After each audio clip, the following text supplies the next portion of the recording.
opening remarks.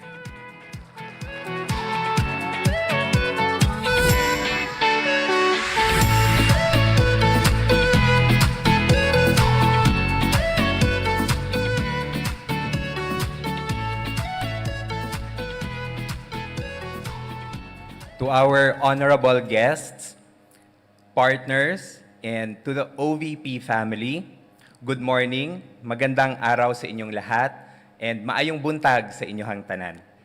For 90 years, the office of the Vice President has been serving the Filipino people. Over the decades, it has grown through the dedication of the Vice Presidents, the employees, and the partners who have worked here, each contributing in their own way to the mission of this institution.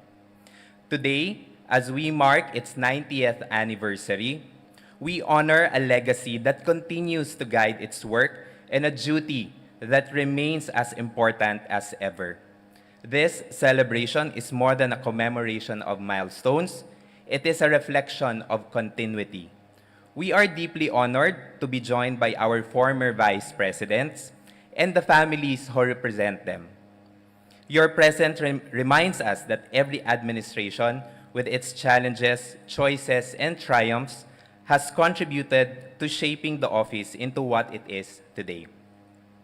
The OVP's history is your legacy, and it continues to inspire those who serve today and those who will serve in the future.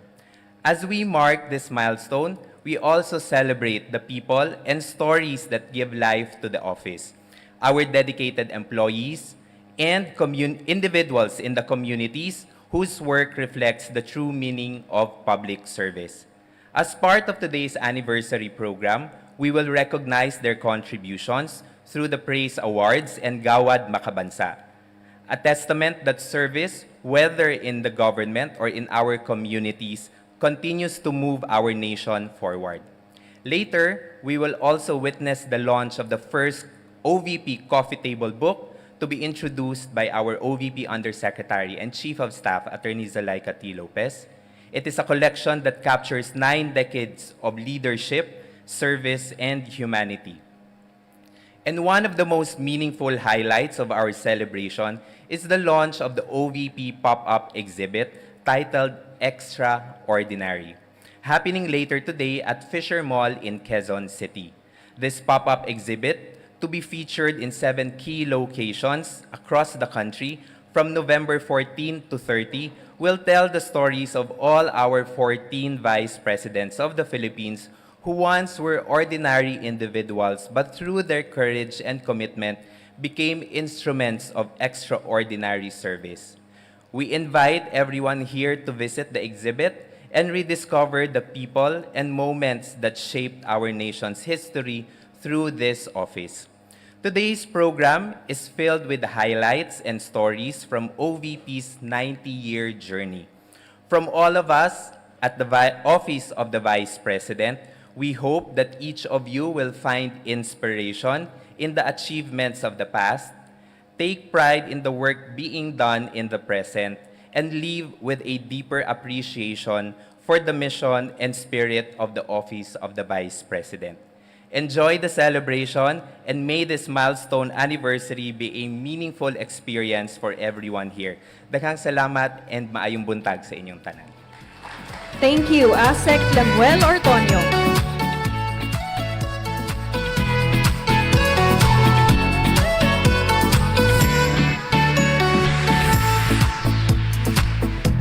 As we celebrate the momentous 90th year of the office of the Vice President, we take this time to honor not only our history, but also the people who continue to shape it.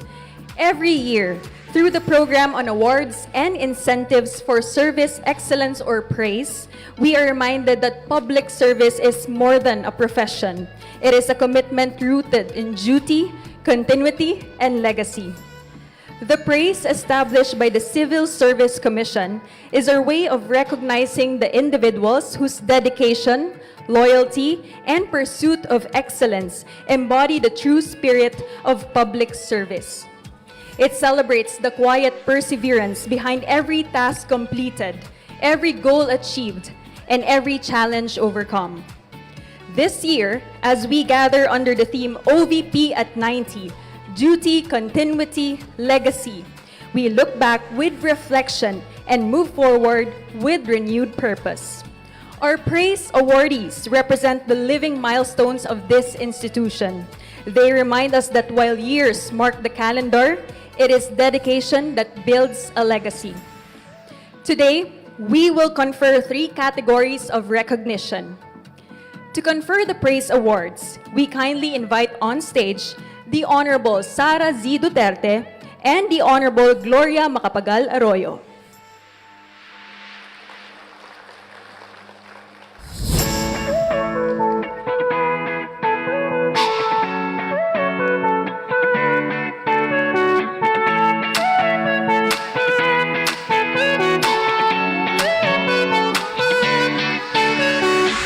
For our first category, the Academic Excellence Award. This award celebrates those who have pursued growth and learning as part of their service to the nation. Level 1 Academic Excellence awardees, may we invite on stage Patricia Denise Medina,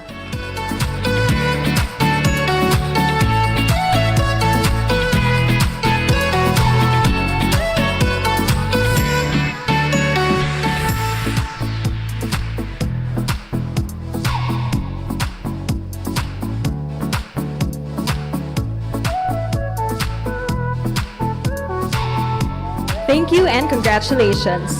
May we invite on stage Queenie L. Masangkay.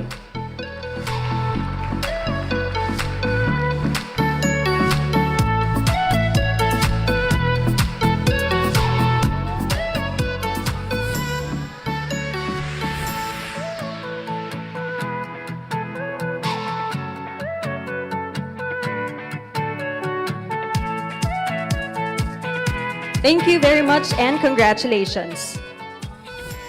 May we also invite on stage Chris G. Sorongon.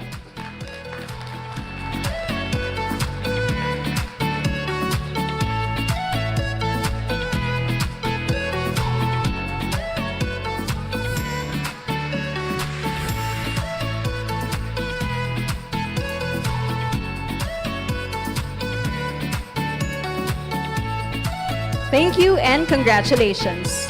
May we also invite on stage Candy Ruth V. Campol Panitio.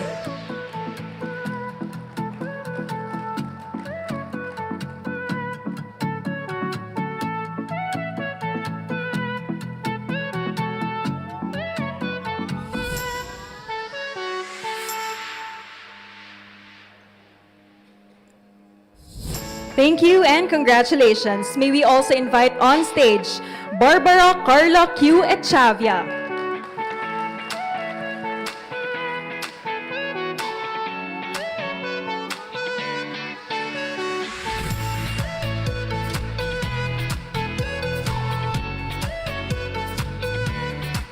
Thank you and congratulations.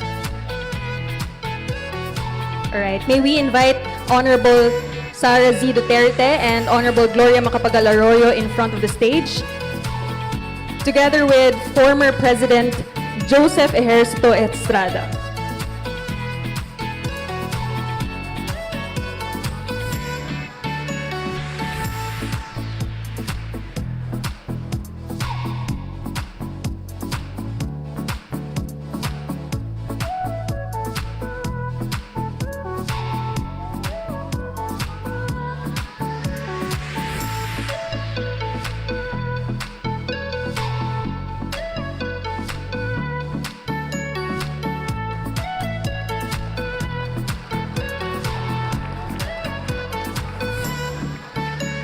All right, to continue with Level 2 Academic Excellence Awardees, may we invite Maria Edeline A. Rabago.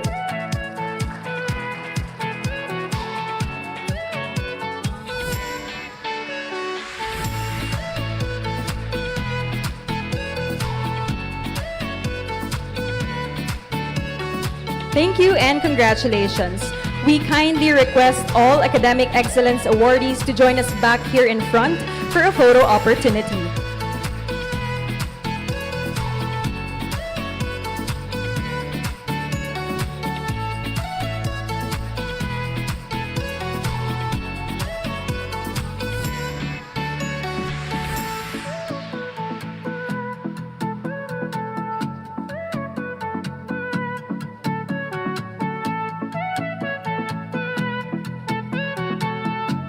Thank you very much, and once again, congratulations to our Academic Excellence awardees. A round of applause for them, please.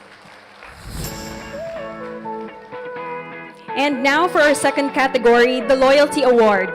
This award honors those who have devoted years of steadfast service to the government, starting with Loyalty Award for 10 years in service. Jerry C. Balobo.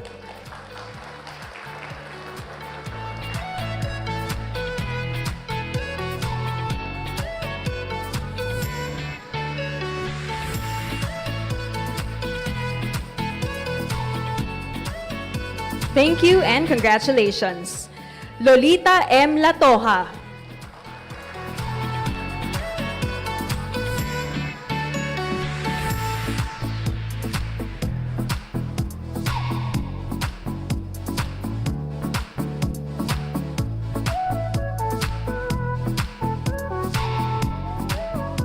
Thank you and congratulations. We now proceed to our loyalty awardees for 15 years in service. May we invite Norly Almonte.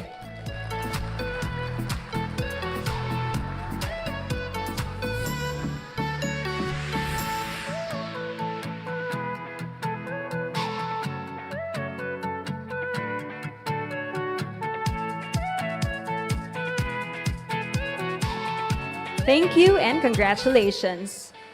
May we invite Rachel Montreal.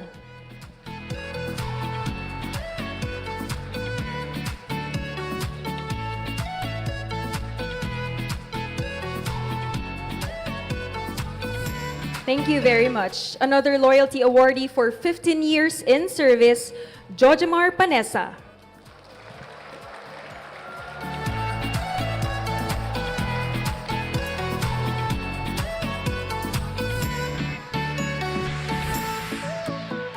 Thank you very much. And now our last loyalty awardee for 15 years in service, Grazine de Mabildo.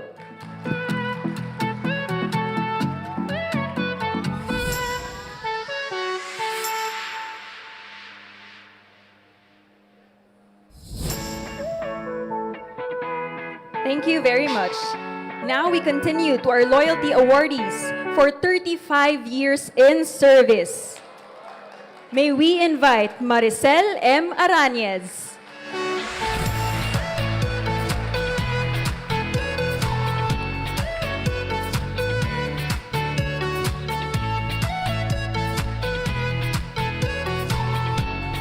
Thank you very much.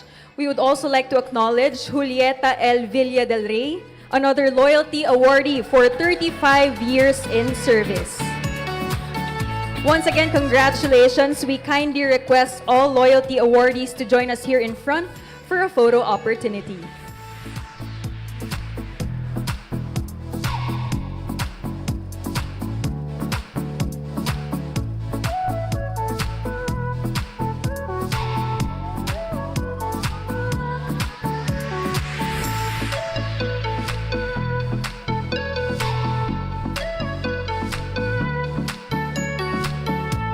Thank you very much. Once again, a round of applause for our loyalty awardees. And now for our third and final category, the Service Award. This award recognizes the excellence and committed service of the retired personnel of the OVP.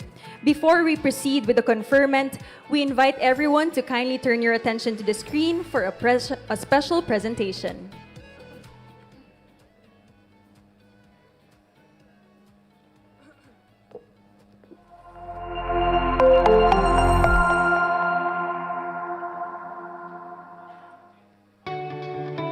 Sa bawat pagtatapos, mayroong simula. Sa bawat pag-alis, mayroong iniiwang hindi malilimutang alaala. Ang kanilang serbisyo sa tanggapan ng pangalawang Pangulo ay hindi lamang mga taon sa talaan. Ito ay mga kwento ng dedikasyon, sakripisyo, at hindi matatawarang pagmamahal sa bayan. Mula sa mga hamon na nalampasan hanggang sa mga tagumpay na ipinagmalaki, ang kanilang hindi malilimutang kontribusyon ay mananatiling nakaukit sa alaala at puso ng bawat isa sa OVP. Malaking nagawa ko sa OVP, yung trust and confidence na bawat pagsilbihan ko. Kasi hindi naman ako tatagal yun kung wala silang trust sa akin. Lugar na mga napupunta ko na hindi ko mararating yun kung hindi dahil sa OVP. Kasi nga, na-assign nga ako sa mga naghahatid ng tulong sa iba-ibang lugar, iba-ibang bayan. May nilindol, naghatid kami ng generator, may mga nasunugan, may binaha. Kahit masakit yung dito ko, dahil wala ng driver, ubos na. Nagmaneho talaga ako para makaserbisyo sa OVP. Sa kanilang pagretiro, isang mahalagang mensahe ang nagsilbing gabay ng kanilang ilang dekadang serbisyo sa bayan. Tunay ngang mananatiling tanglaw ang kanilang mga iniwang aral para sa susunod na henerasyon ng lingkod bayan. You got to pray na lang. Kasi nga, simula nung trabaho ko dito hanggang sa miss na miss ko pa rin yung mga kasama ko dito. Nakakasama mo sila outside sa trabaho, kung ano mga okasyon. Sarap magsarap pag-banding. Hanggang ngayon, hindi siguro mawala yung OVP sa buhay ko. Dahil sa totoo lang, yung OVP ang nagbago sa buhay ko. Not alone, I'm here with you. Though you're far away, I'm here to stay. You are not alone.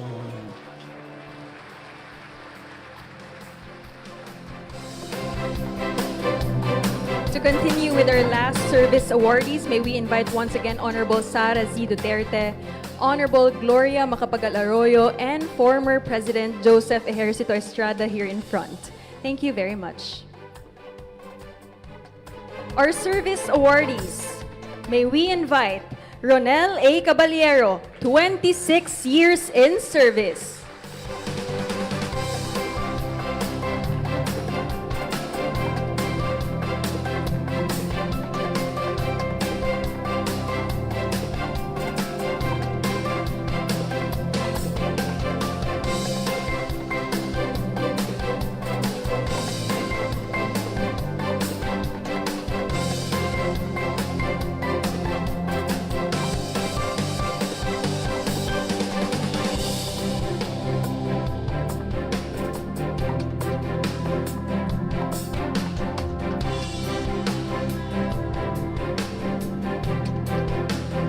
Congratulations. And now, Bobby J. Alegre, 37 years in service.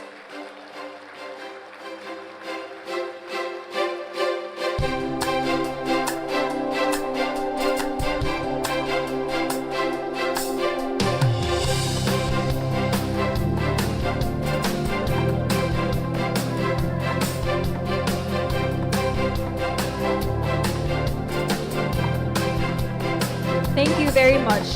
We would also like to recognize Julius L. Tolentino Talento, 23 years in service, and Glenn M. Lozano, 37 years in service. A round of applause, please, for our service awardees. We kindly request all service awardees to join us here in front for a photo opportunity.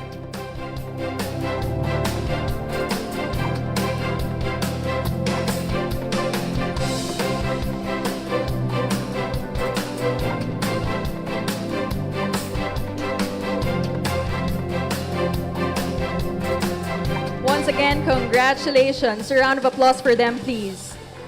Thank you very much. The Office of the Vice President likewise aims to honor individuals who embody commendable values through extraordinary acts of service.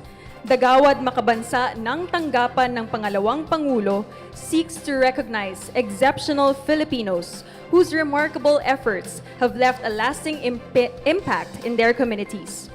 Through their dedication and unwavering commitment, these individuals have uplifted their communities and played integral roles in the broader context of nation building. Their contributions and impact serve as beacons of inspiration, driving positive change and improving the lives of the Filipino people. We now invite everyone to kindly turn your attention to the screen to meet our first Gawad Makabansa awardee.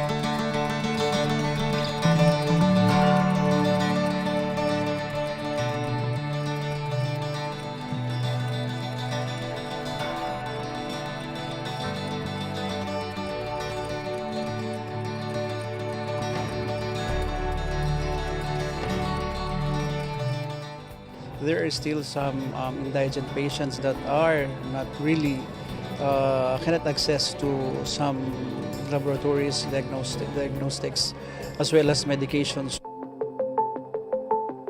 Sometimes yung patient papasok nakapaalang, walang sleeper. So sometimes kahit pagkain medyo wala. So sometimes hindi mo maiwasan, pati food allowance we have to share with them. Kasi maawa ka eh.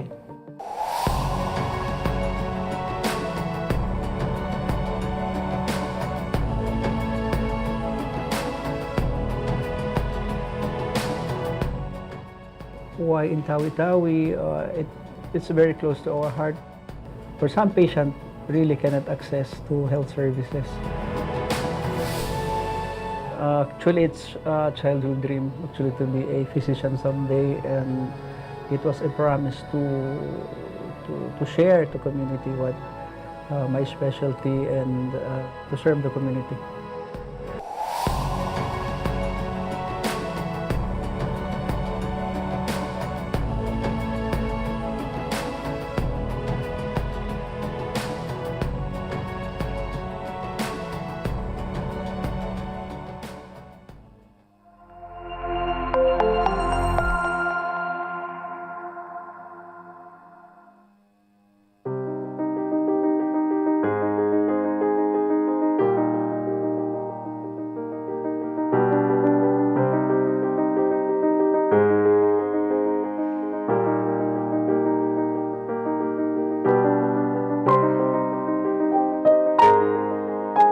Maghimo tag learning materials para sa mga bata, sa mga learners na mo.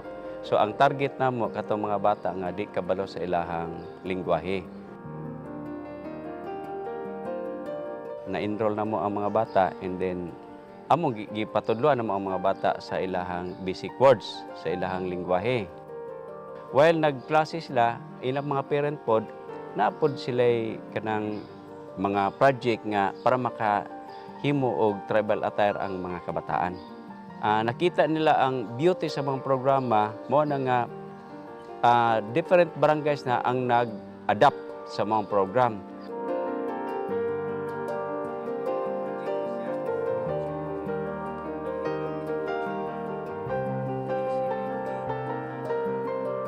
Ang amo ang literacy program, doon ay direksyon from crafting of words up to dito sa scholarship sa bata, ginahimo na mo.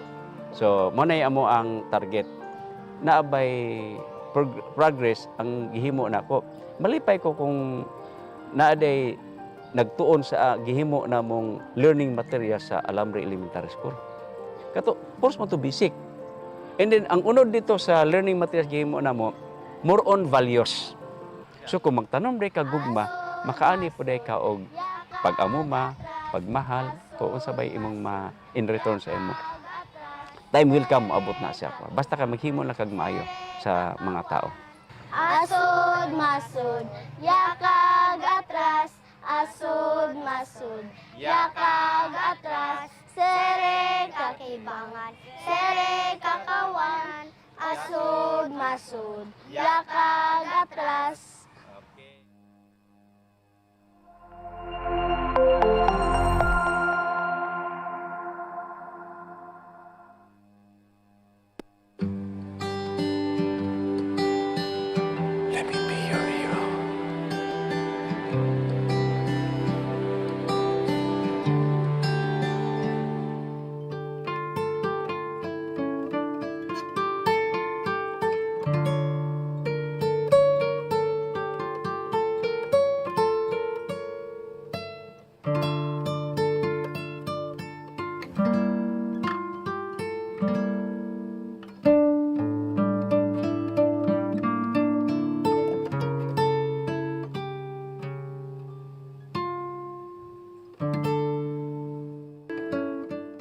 Pagkaragasa daw po ng tubig is parang halos sa mukha niya daw po umano yung humampas yung alon. And napailalim po siya sa tubig. And nahirapan po silang hilahin agad siya dahil lumubog na and parang napalupot pa daw po yung tali niya.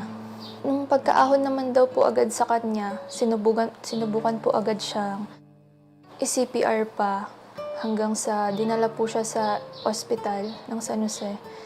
And dineclare na po na dead on arrival around 2 p.m.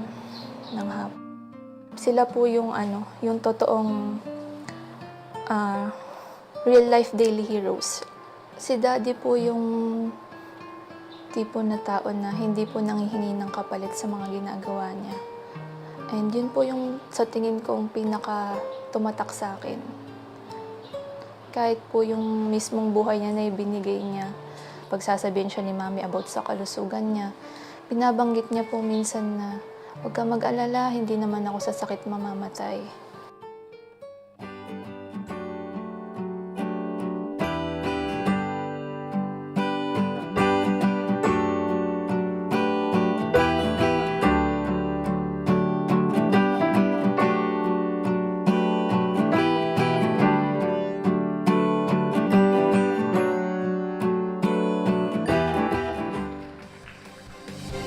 Once again, our Gawad Makabansa awardees, a round of applause for them, please.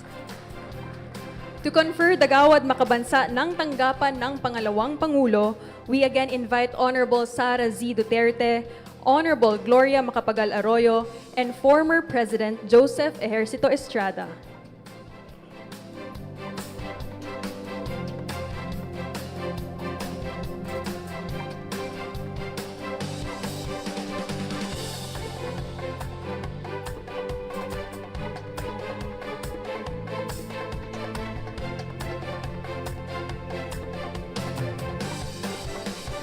Our first Gawad Makabansa awardee, Dr. Ben Ashri Abdal Susulan.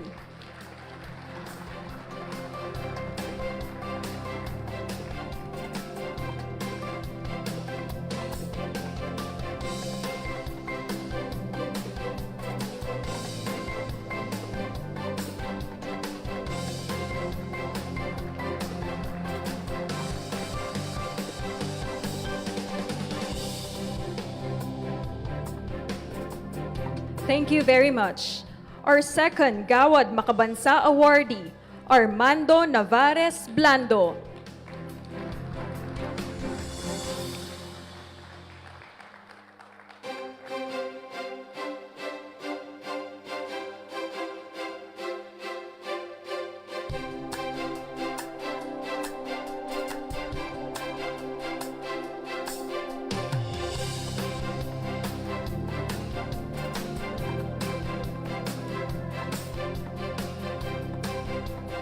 Thank you very much. Our Gawad Makabansa awardee, Alvin Halasan Velasco, represented by his wife, Belinda Velasco.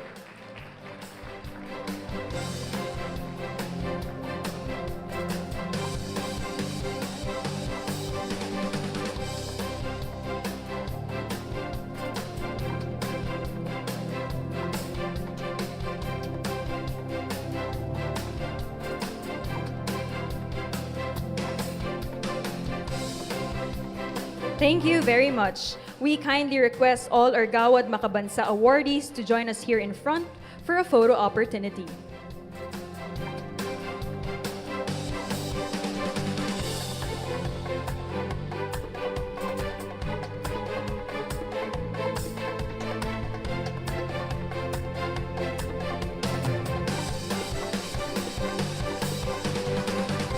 Once again, our Gawad Makabansa awardees for 2025.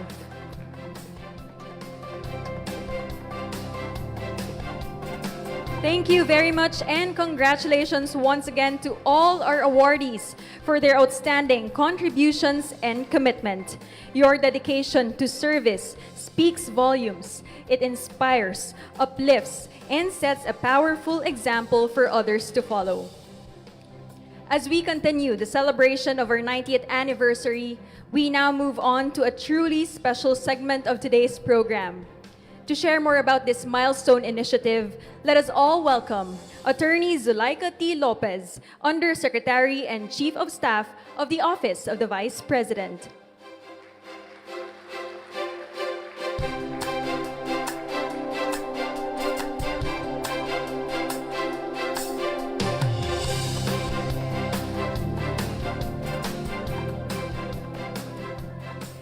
Madam Vice President, distinguished guests, my colleagues at the Office of the Vice President, ladies and gentlemen, good morning.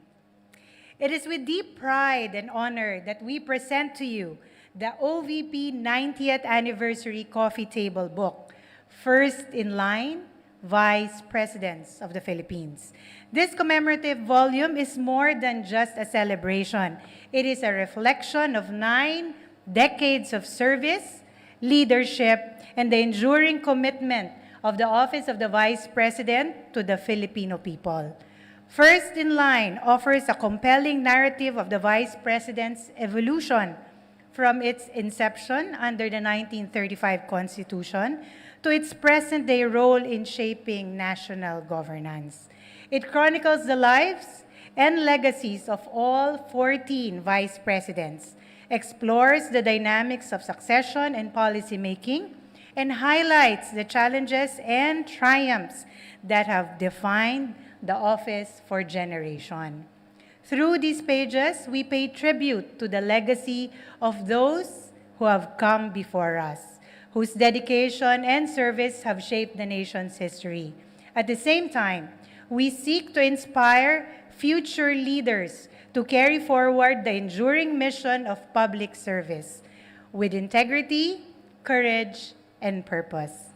It is my great privilege to officially launch this book, and I invite everyone to watch the video for a glimpse of this historic work. Ladies and gentlemen, first in line, Vice Presidents of the Philippines.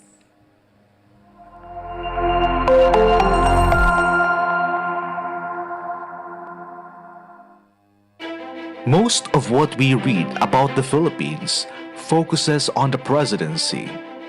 We know the leaders who made a mark on the world stage. But for the first time, a book breaks away from the pattern.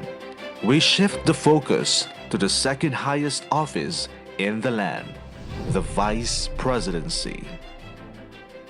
First in line is the untold story of 14 statespeople who have graced and shaped the office, from its humble beginnings in colonial times to its pivotal role in nation building.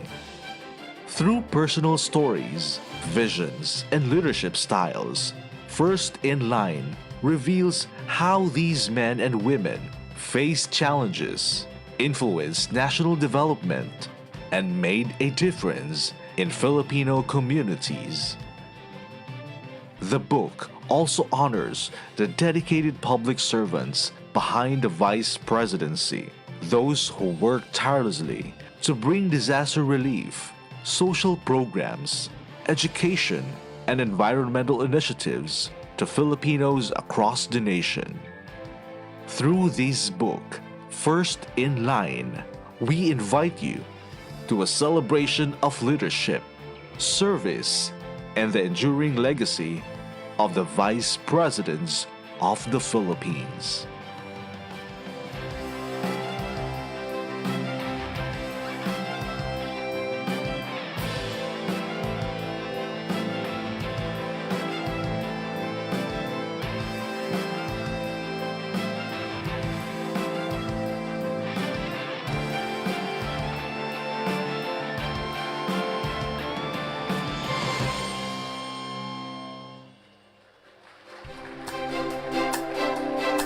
May we now invite on stage the creative team behind this project, Studio 5 Designs Incorporated, led by its president, Miss Maria Lydia Orosa, for a photo opportunity with the Vice President. A round of applause, please.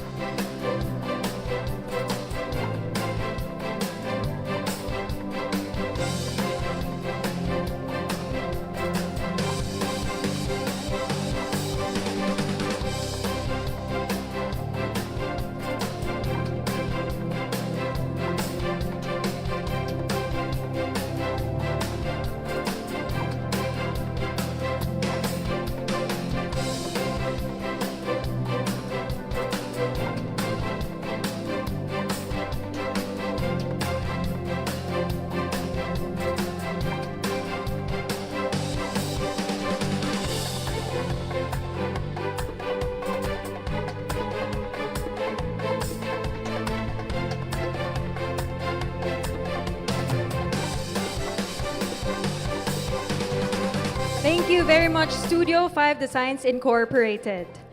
We now proceed with a ceremonial turnover of copies of the OVP 90th Anniversary Coffee Table Book to the former Vice Presidents and their families. May we now request our former Vice Presidents and their families to proceed in front or on stage as we call them individually to receive their copy. Starting with Honorable Joseph Ejercito Estrada, 9th Vice President of the Philippines, together with his son, Senator Jinggoy Ejercito Estrada.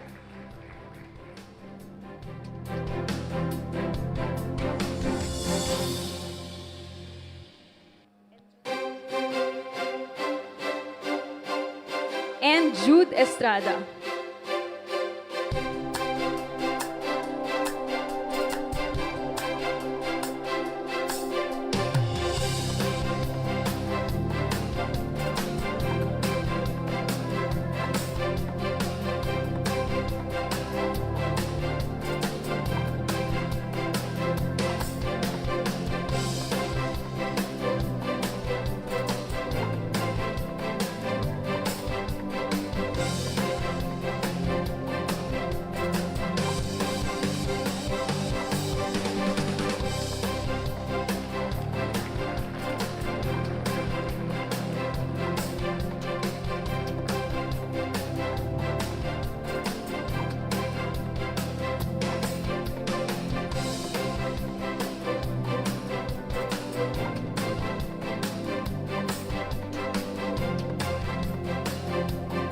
Thank you very much.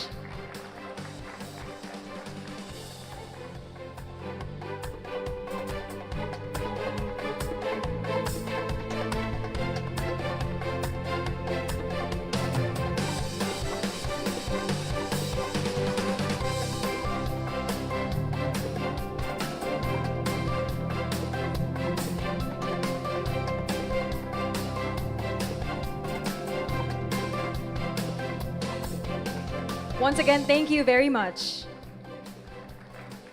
Now, may we invite Honorable Gloria Macapagal Arroyo, 10th Vice President of the Philippines, and the family of Honorable Diosdado Macapagal, 5th Vice President of the Philippines.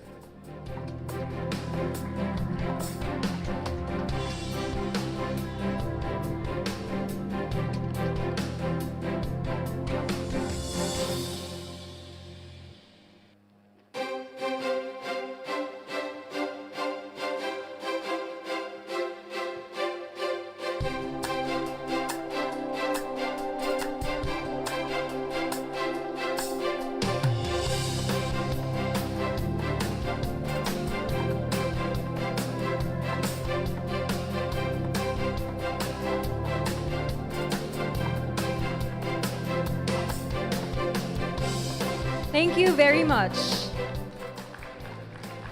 Now, may we invite the family of Honorable Fernando Lopez, 3rd and 7th Vice President of the Philippines, represented by his grandson, Mr. Robert Lopez Puckett.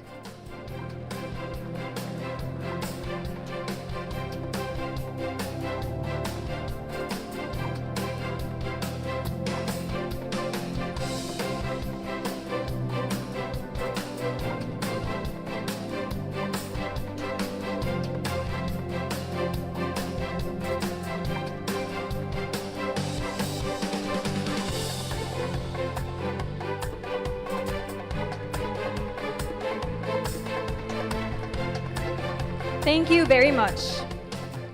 Now may we invite the family of Honorable Carlos Garcia, 4th Vice President of the Philippines, represented by his grandchildren, Ms. Sara C. Banez and Mr. Ray Celis.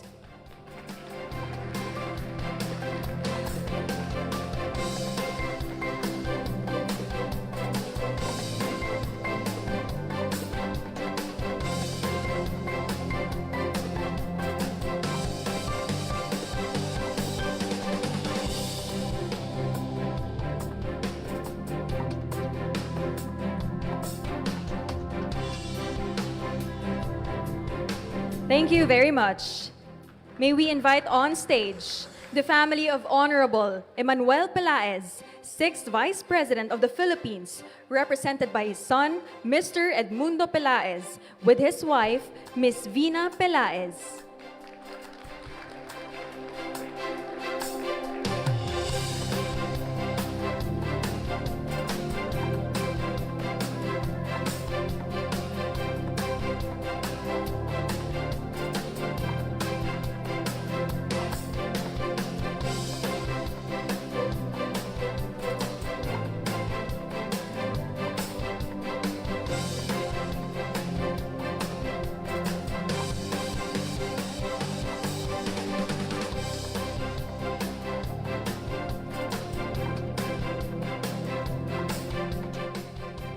Thank you very much. May we invite on stage the family of Honorable Teofisto Gingona Jr., 11th Vice President of the Philippines, represented by his daughter-in-law, Miss Maria Victoria G. Gingona.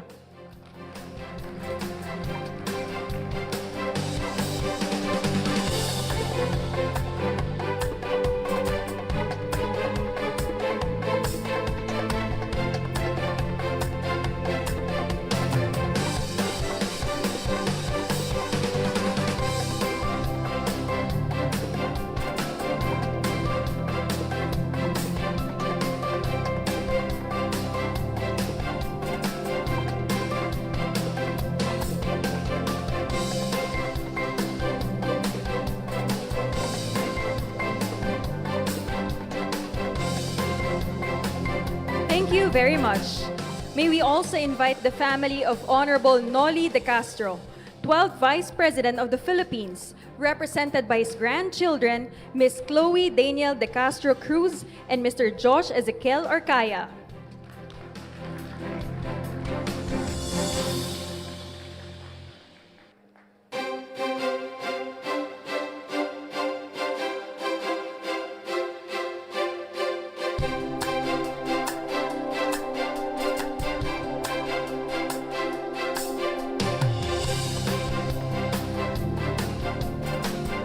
Thank you very much. May we also invite on stage the family of Honorable Jejomar Binay, 13th Vice President of the Philippines, represented by his children, Makati City Mayor Nancy Binay, former Makati City Mayor Junjun Binay, and Miss Ann Binay.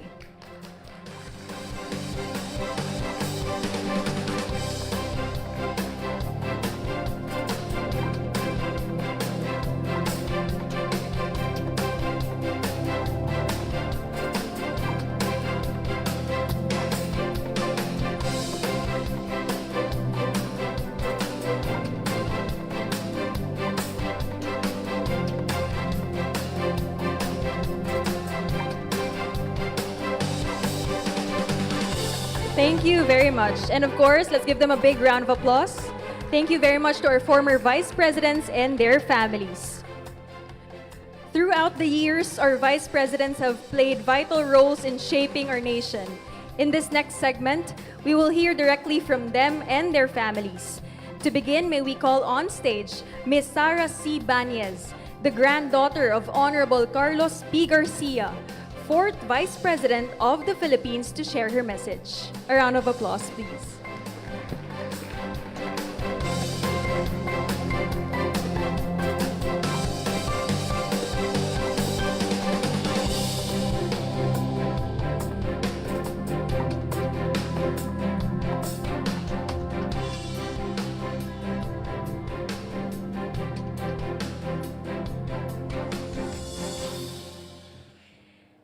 To Her Excellency Vice President Sara Z. Duterte, distinguished guests, friends, ladies and gentlemen, magandang umaga po sa inyong lahat. Standing here today fills our hearts with quiet pride and gratitude. It is a tender moment for our family to see our fellow Boholano, the late Vice President and President Carlos P. Garcia, remembered not just in name, but in spirit. For us, this is not merely a ceremony, but a homecoming of the heart. As we mark his 129th birth anniversary, we do more than remembering the passing time. We remember a man whose love for country was as vast as the seas that caresses our shores, as steady as the wind that whispers through the coconut trees of Bohol. His heart beat with the rhythm of the islands, and his every word carried the pulse of a nation he loved. In behalf of his family, we are deeply moved by this act of remembrance, by the kindness and respect shown by the Office of the Vice President under the leadership of Vice President Sara Duterte. This recognition, simple yet profound, assures us that the legacy of President Garcia still lives in the heart of our people, a legacy built on not on a marble or monument, but on a living memory of service, humility, and love of country. In the province of Bohol, in the old governor's office, now stands the National Museum of the Philippines in Bohol. Today, there hangs the portraits of Papaloy and Mama Yoya, painted by the master hand of Fernando Amorsolo. Their eyes seem to follow every visitor, watching over the land they cherished. Around them, simple relics of their lives, quiet things but glowing with grace, reminding us that true greatness is never loud, never proud, but gentle and steadfast, like the tide that never ceases. President Garcia was not only a leader, he was a poet, a man whose words breathed life into ideals. Through his ballaks, like the Ang Babaeng Pilipinhon, he sang of virtue of pride of a nation unbowed. He gave us Filipino first policy, not as a slogan, but as a vow, a promise that Filipino heart will always come first in the history of our land. So the years have drifted by, his light remains. Every Filipino who believes that honesty, humility, hard work are the surest path to greatness. Whatever he became, whatever he achieved, he drew the strength from here, from the kindness of the Visayan spirit, from the rhythm of its shores, and the quiet courage of a young boy who once dreamed beneath a balete tree of serving his country with honor. On behalf of the late President Carlos P. Garcia's family, Attorney Fernando Campos, Carla Campos, Jose Campos, Zui Bustos, Dr. Norman S. Bustos, Raul Bustos, and myself and my family, we thank you from the depths of our heart. Thank you for remembering him not only as a vice president, but as a son of Bohol, a poet, a teacher, a dreamer, whose life continues to light our way. May his example remind us always that true greatness begins in humility, and that the love of country is the most beautiful poem. Maraming salamat po at magandang umaga sa inyong lahat. Thank you very much, Ms. Banyas, for your message. We now continue with another special message, a recorded greeting from our Honorable Jejomar Binay, 13th Vice President of the Philippines. My congratulations to the Office of the Vice President on its celebration of its 90th anniversary. I'm proud and honored to have been part of this office's colorful history. It was a privilege to have called this office my own when I served as the 13th Vice President of our nation. Nagpapasalamat din po ako sa lahat ng kawani ng OVP na sinamahan ako sa paglilingkod sa bayan. Madalas hindi napapansin ang mga ginagawa natin sa ating tanggapan. Ngunit sana ay alam ninyo na lahat ng inyong naging kontribusyon ay mahalaga. You may be unsung heroes, but I want you to know that I see you and I appreciate you.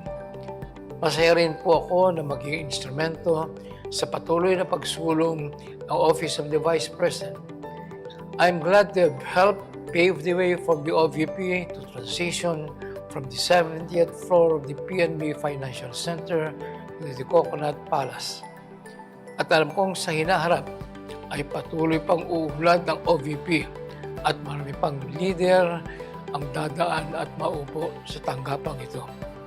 To the future Vice Presidents and the staff who will support them, may you all serve with purpose and passion, uplifting the lives of the Filipino people.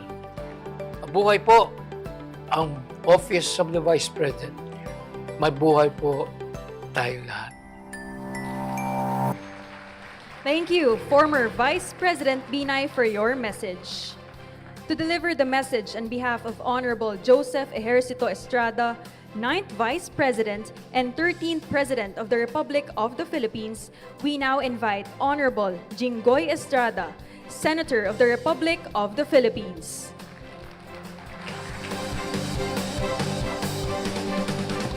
Thank you so much, Vice President Sara Duterte, former Vice President and former President Gloria Macapagal-Arroyo, former Vice President and former President Joseph Estrada, Mayor, former Senator, buti wala ka na sa Senado, Mayor Nancy Binay, Yusek Zulaika Lopez, Asek Lemuel Ortonio, members of the Diplomatic Corps, awardees and employees, and to all the relatives of our former vice presidents, good afternoon, good morning.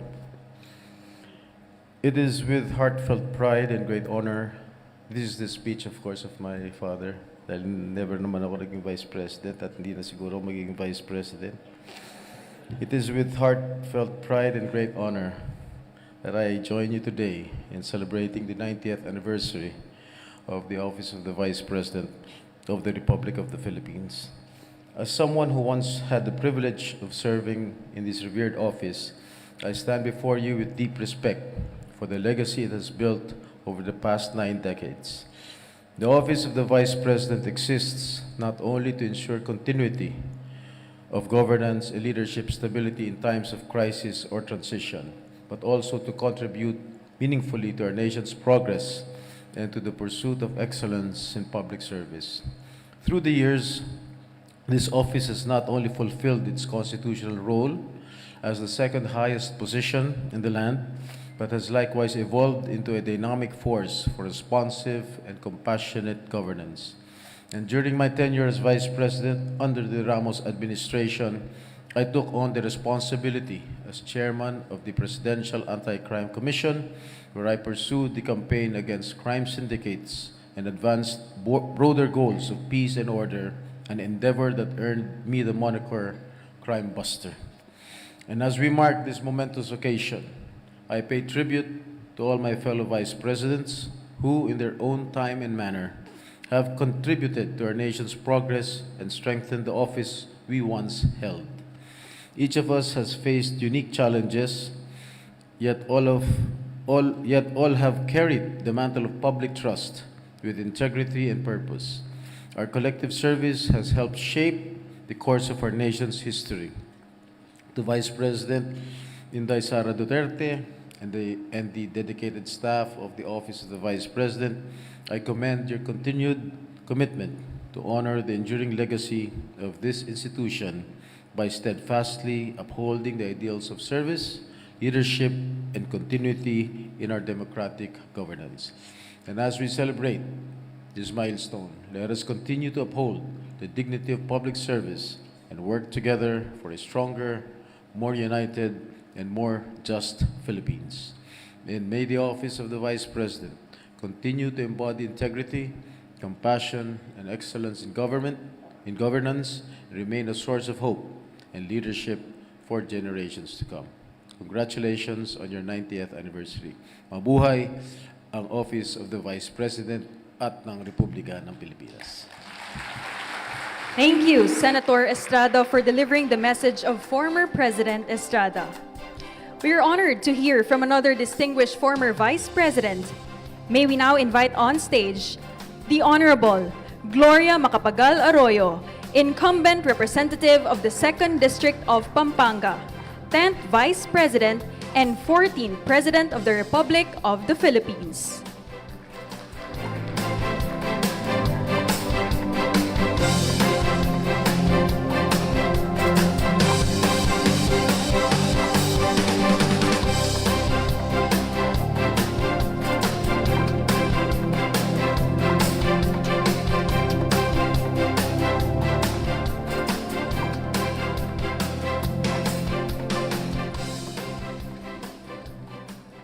Her Excellency, Vice President Sara Duterte, fellow former President and former Vice President Joseph Estrada, the families of the former Vice Presidents, members of the Diplomatic Corps, dedicated staff and personnel of the OVP, to all of us, happy 90th anniversary of the office of the Vice President. And to VP Sara, an additional congratulations for having the highest vote ever in Philippine history. The U.S. is usually considered as the bastion of democracy and the model government. But in the Philippines, the Vice President is more powerful than the Vice President of the United States. That is because the Vice President in the Philippines is elected separately from the President and therefore has a direct mandate from the people. The Vice President is important because she or he provides for a smooth succession of power, which is a mandate of democracy. Philippine history has shown how important the Vice President is. We have had 15 Vice Presidents, and 6 of them went on to become President. 2 of them became President by election, my dad and President Erap. And 4 of us became President by succession. And in either of these 2 ways, the international community has recognized the manner of succession because the Constitution provides for it. And so, it is also accepted by the Filipino people. However, the 6 of us became president by election or by succession. The Filipino people recognized it. That is because the role of the Vice President exclusively, separately from the President, is enshrined in the Constitution. So this is what makes our Vice Presidency powerful and unique. So once again, I would like to say, VP Sara and all of us who have held the office of the President and all the families, which includes Vice President Nancy Binay, who is here not just to, Mayor Nancy Binay, who is here not just to welcome us as Mayor of Makati, but together with her siblings as member of a family of a Vice President. So to all of us, once again, happy anniversary to the important office that we have had the privilege and the honor to hold. Daghang salamat kaninyong tanan. Thank you, former President Arroyo, for your message. Having celebrated the journey of the office of the Vice President, we now turn to the promising path that shapes its next chapter. We look forward to building on this legacy and embracing the opportunities that lie ahead. We invite everyone to turn your attention to the screen to learn more about the future plans of the Office of the Vice President.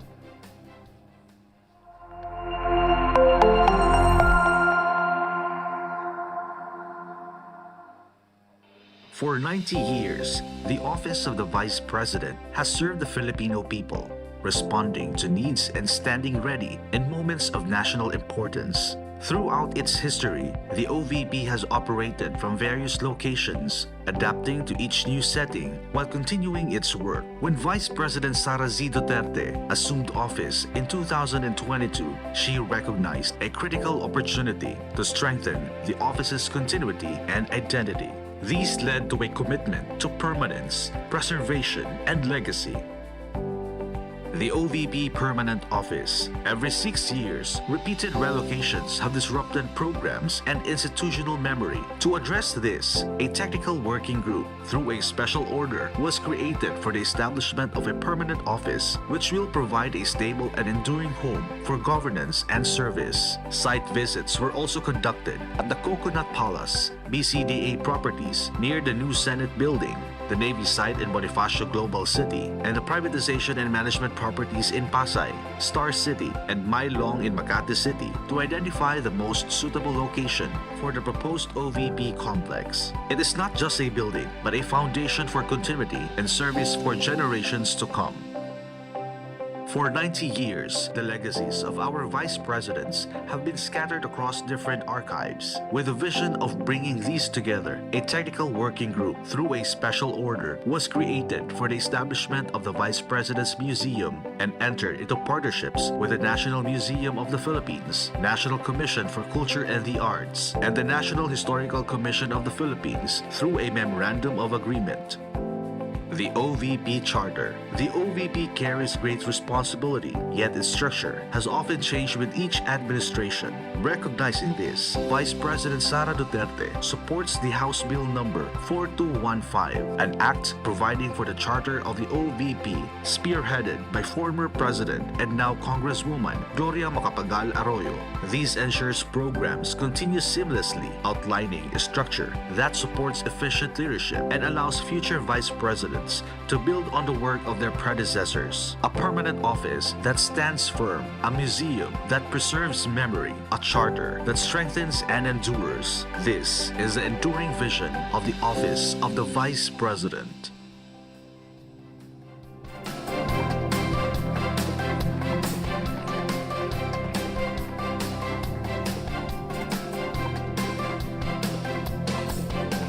Ladies and gentlemen, to deliver her keynote message, let us all welcome the Vice President of the Republic of the Philippines, Honorable Sara Z. Duterte.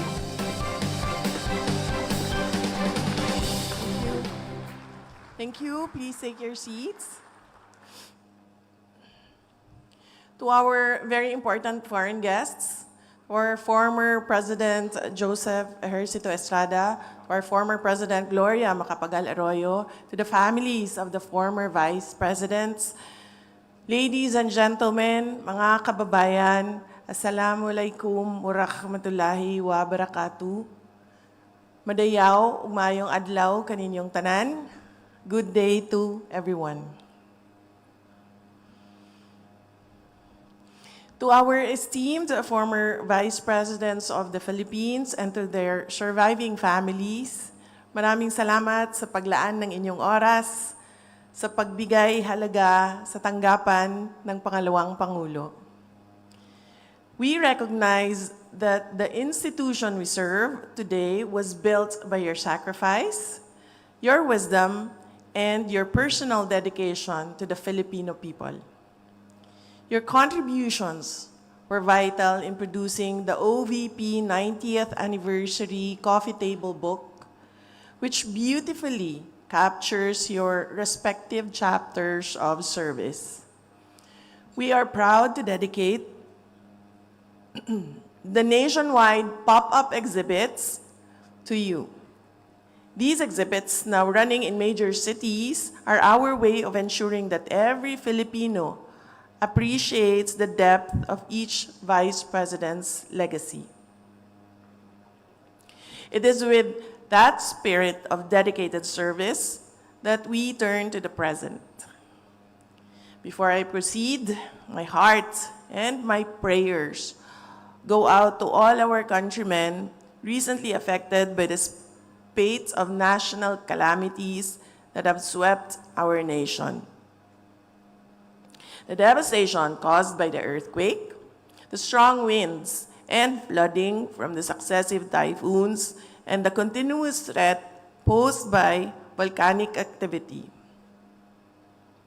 We mourn with those who have lost loved ones and pray for strength and recovery for all those whose homes and livelihoods were affected.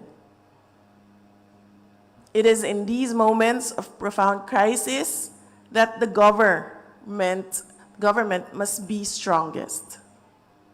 Our commitment to providing immediate assistance is evident in the relentless work of our disaster response teams, who move right after every typhoon, earthquake, and other emergencies. These courageous individuals deserve our recognition. To the dedicated men and women of the Office of the Vice President, from our central and satellite offices, our frontliners, to our program managers and staff, maraming salamat po sa inyong tapat na serbisyo.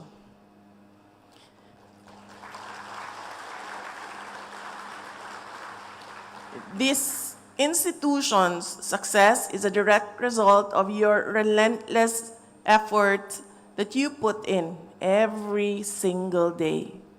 You are the operational heart of the OVP. Despite budget constraints, despite gargantuan challenges, your resilience endures.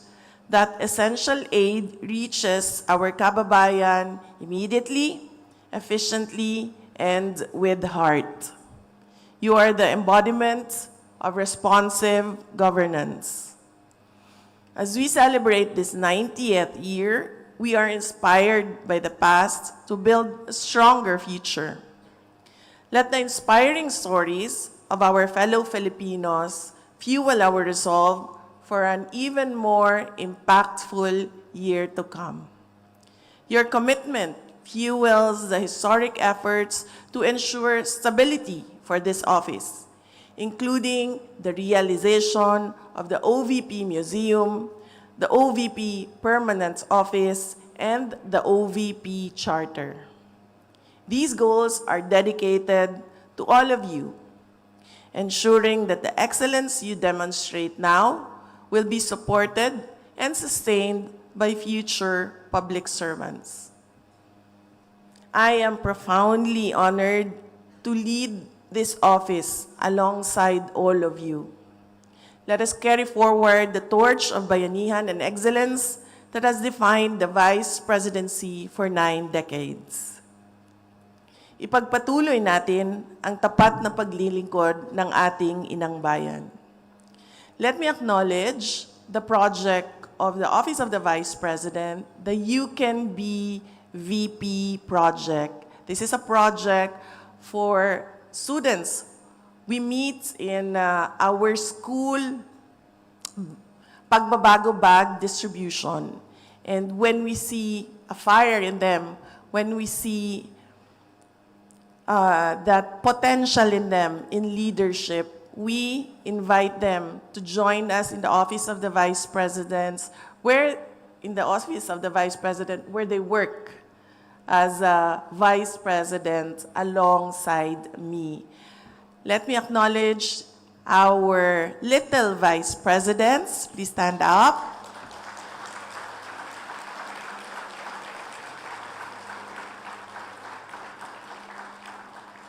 Our little Vice Presidents represented the office in my trips abroad in the past months. So thank you very much for coming to our 90th anniversary.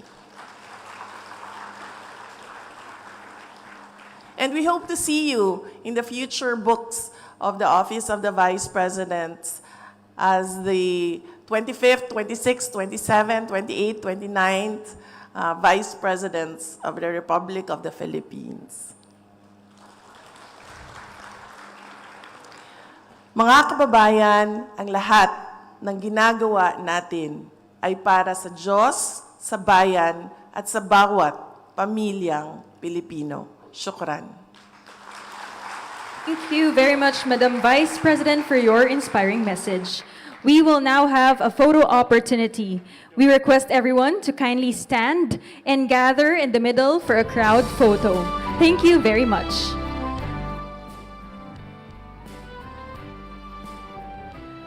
Once again, may we request everyone to kindly come in the middle of the hall so that we can get the best photo for this remarkable event. Thank you very much.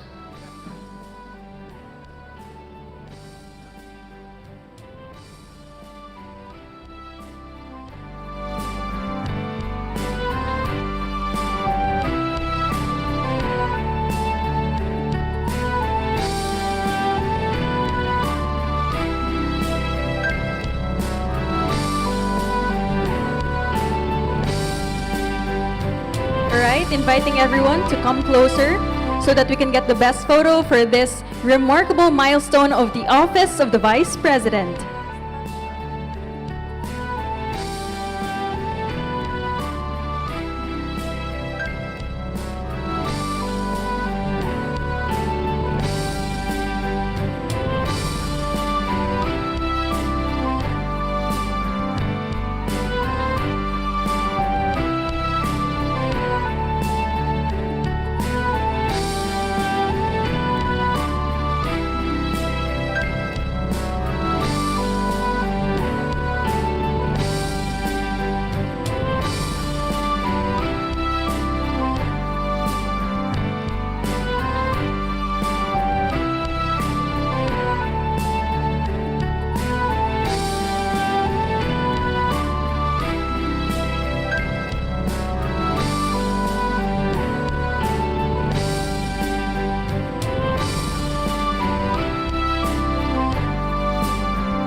The OVP will be launching its Christmas music video, and we'd love for you to be a part of it. In a moment, I'll give a cue. Just follow me, and I invite everyone to join me in saying Merry Christmas all together in my cue. All right? Are you ready? All right, let's feel the spirit of the holidays together in 3, 2, 1. Merry Christmas! All right, did we get that? Thank you very much, everyone. You may now go back to your seats. Thank you.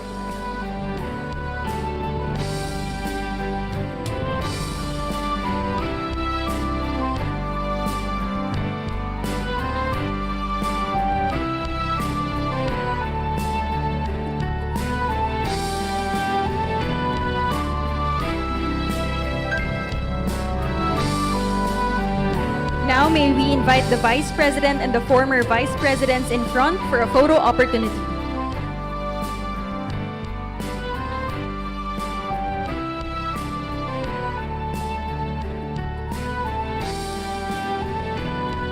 For our first batch, may we request the members of the Diplomatic Corps to proceed here in front. Thank you very much.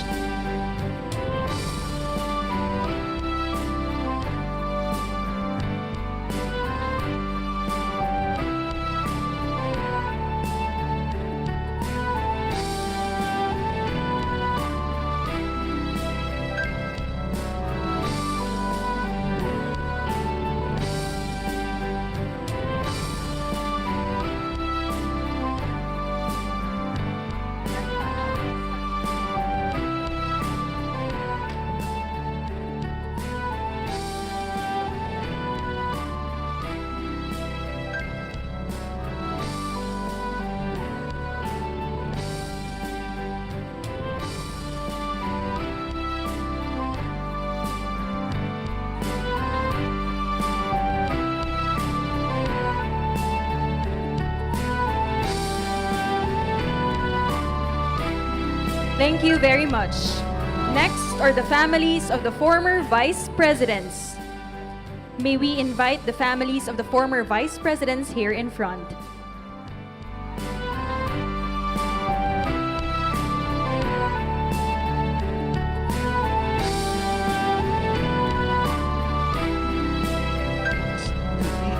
For executive action focused on the immediate welfare of the Filipino people.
when my father was the Vice President, he was able to get 2 positions. So, dalawang trabaho yung binigay sa kanya ni President Noynoy Aquino noong siya ay Vice President. Number 1, siya yung naging head ng HUD-CC. And then, nakuha din niya yung pagiging Presidential Advisor for OFW Affairs. So, I guess, yun yung naging primary niya na trabaho was number 1, to really address yung shortage natin pagdating sa pabahay. And number 2, yung maalagaan ang ating mga kababayan na nasa ibang bansa at doon sila nakikipagsapalaran.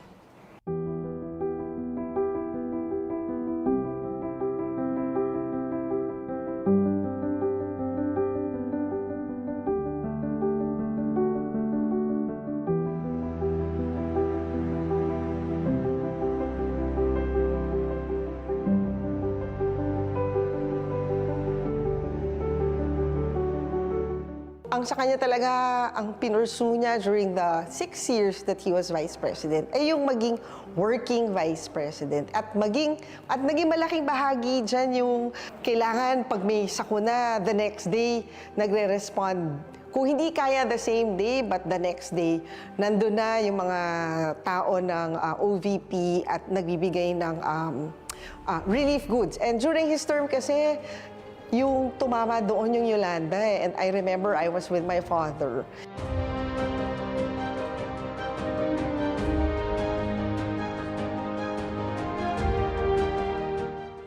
Advocacy? Siguro yung sa OFW. Kasi talagang may mga instances na lalang-lala na yung mga nasa death row.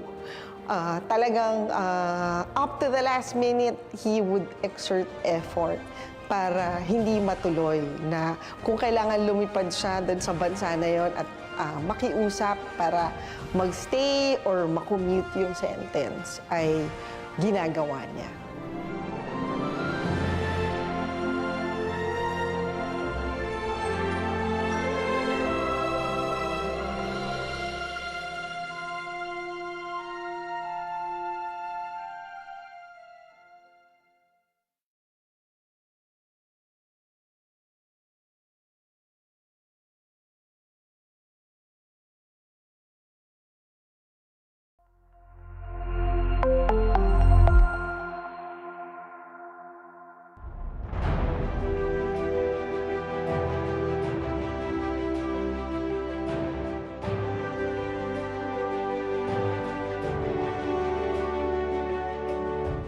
In a country where many say, ganyan na talaga, one leader dared to ask, kung hindi ka lilinya ng malinaw, kung makikipagkompromiso ka, kung hindi mo man lang kayang sabihin na mali ang mali, na kaninong panig ka ba talaga?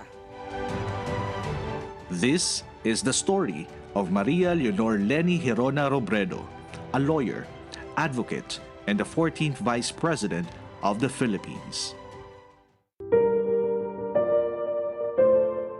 Born and raised in Naga City, she lived by the values of simplicity, hard work, and compassion. Noon pong nakamit ko na ang matagal kong minimithi, ipinangako ko po sa aking sarili na gagamitin ko sa tama ang ipinagkaloob sa akin. Nagtrabaho muna po ako sa Public Attorney's Office. Doon po ay dumipensa ko ng ating mga kababayan na nasasakdal, ngunit walang perang pambayad sa abogado. During the pandemic, her office launched shuttle services, PPE drives, and vaccine hubs. Through storms, crisis, and political attacks, she stood her ground with calm and conviction. Yung honesty, napakalaking factor sa integrity ng isang tao. Kung wala kang ganun, dapat hindi mo nga iniisip maglingkod. Kasi paano ka makakapaglingkod kung may problema ka sa sarili mo? Her legacy reminds us that leadership is not about power, It's about people.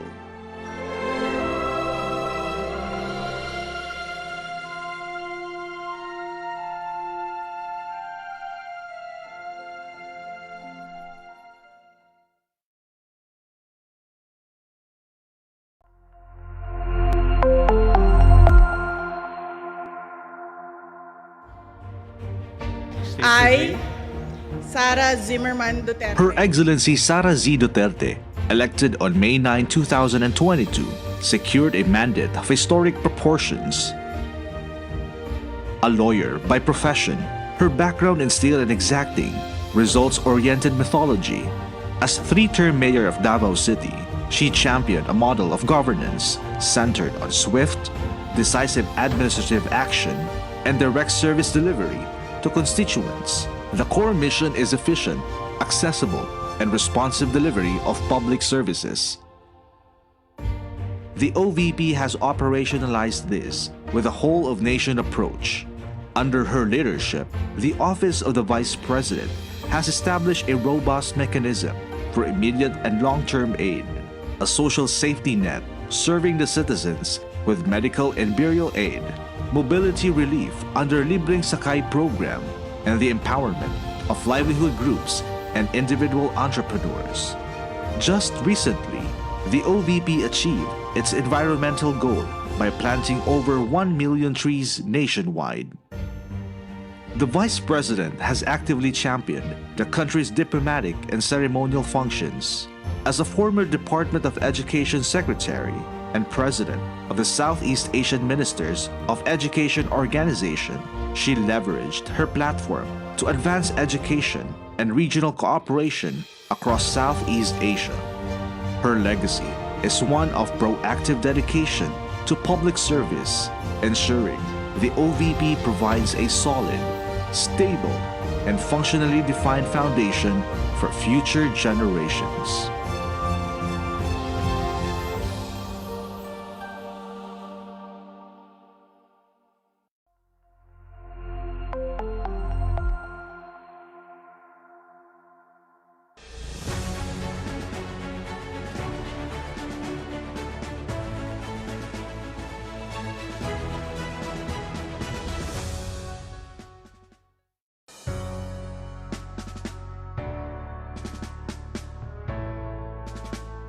More than a life story of a statesman, the journey of Sergio Osmeña is a portrait of integrity, quiet strength, and unwavering dedication to the Filipino nation.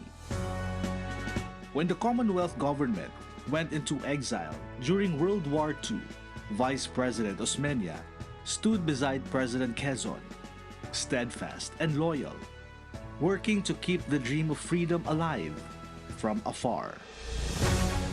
In 1943, when Quezon's term neared its end, Osmeña made a noble choice, waiving his right to presidency so that the ailing Quezon could continue to lead. It was a gesture of humility that defined his statesmanship.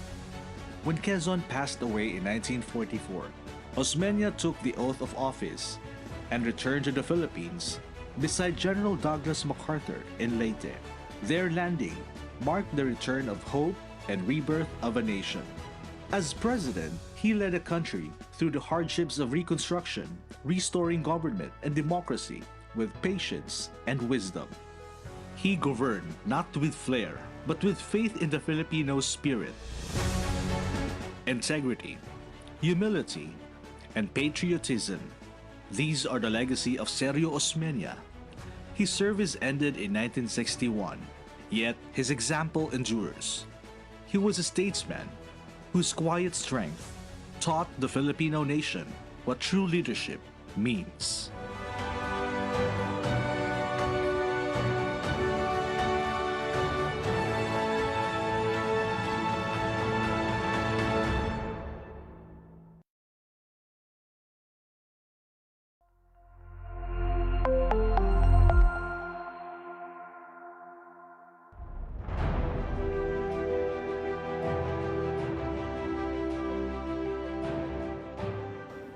He started as the private secretary of Manuel Quezon. As you know, Manuel Quezon during the American colonial period was chosen by the American Governor General to set up the Philippine Assembly. Together with Don Sergio Osmeña, the two leaders formed the Assembly, which was the Senate and Congress. During that time, they were patriotic. Their overwhelming desire was for eventual independence of the Philippines. So Manuel Quezon, together with his assistant, Elpidio Quirino, and other important government leaders, would go for missions to the U.S. to meet with congressmen, senators, even by that time, President Roosevelt, no?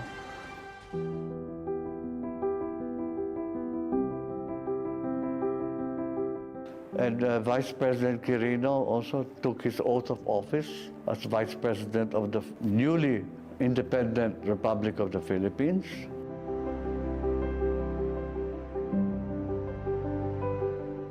And one of the first things he did with the approval of President Rojas, he declared on radio that all the little islands that is now the West Philippine Sea is part of the Republic of the Philippines.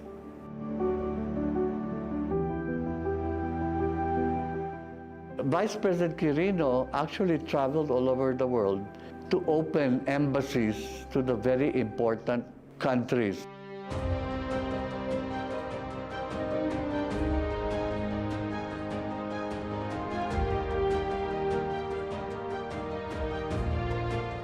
We were the first country to pardon the Japanese.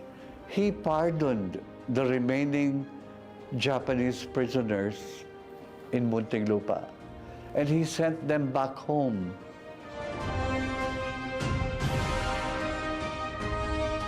Our motto for the young Filipinos is, we are friends to all and enemies to none.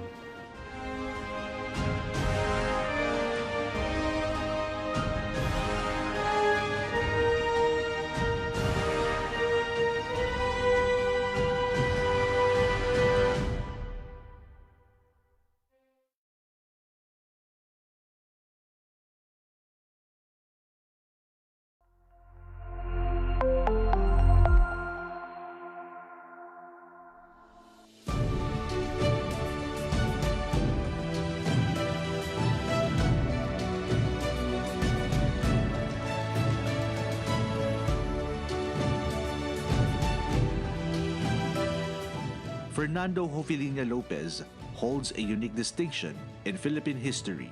He is the only person to have been elected vice president 2 times. His 2 non-consecutive terms were a testament to his enduring political influence and longevity. Born into one of the richest and most influential families in Iloilo, Lopez's political life began after the war as mayor of Iloilo City, before winning a seat in the Senate in 1947. His strategic alliances led him to serve as vice president under 2 different presidents. First, with Elpidio Quirino in 1949, and later, alongside Ferdinand Marcos in 1965 and 1969. Vice President Lopez's most significant impact came through his role as Secretary of Agriculture during his 2nd and 3rd terms. His background as a leading sugar planter made the post a natural fit. His tenure coincided with the global green revolution, which aimed to increase crop production through new technologies. Under his watch, the Philippines was at the very center of this agricultural renaissance. The International Rice Research Institute, or IRRI, created IR8, famously known as a miracle rice. Highly successful, the high-yielding crop dramatically increased the nation's rice production. The success of the Green Revolution under Lopez saw the Philippines become a rice exporter for the first time in the 20th century. His legacy is defined by this decisive action in modernizing agriculture, which helped feed a growing nation and provided an enduring foundation for the country's economic life.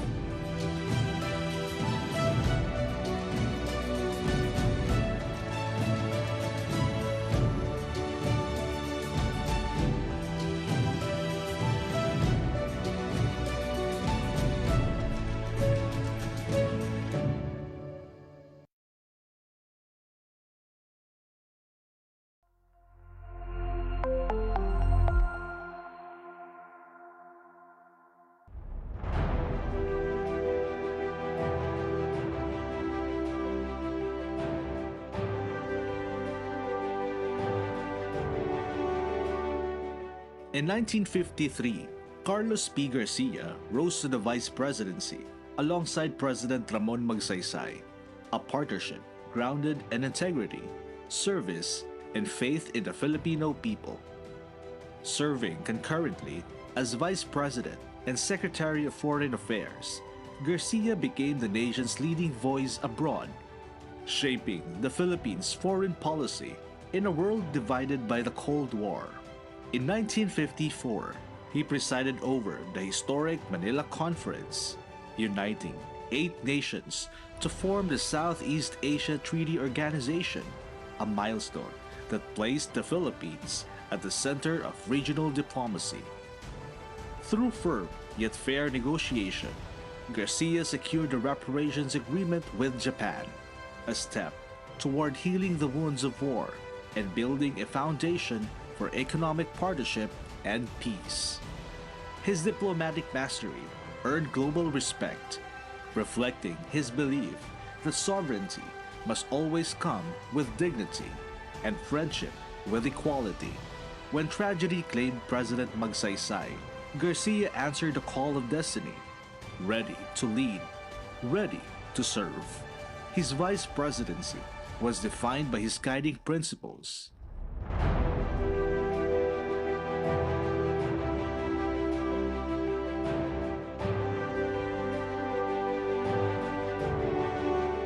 Carlos P. Garcia, the diplomat vice president who placed the Filipino first, even before the presidency began.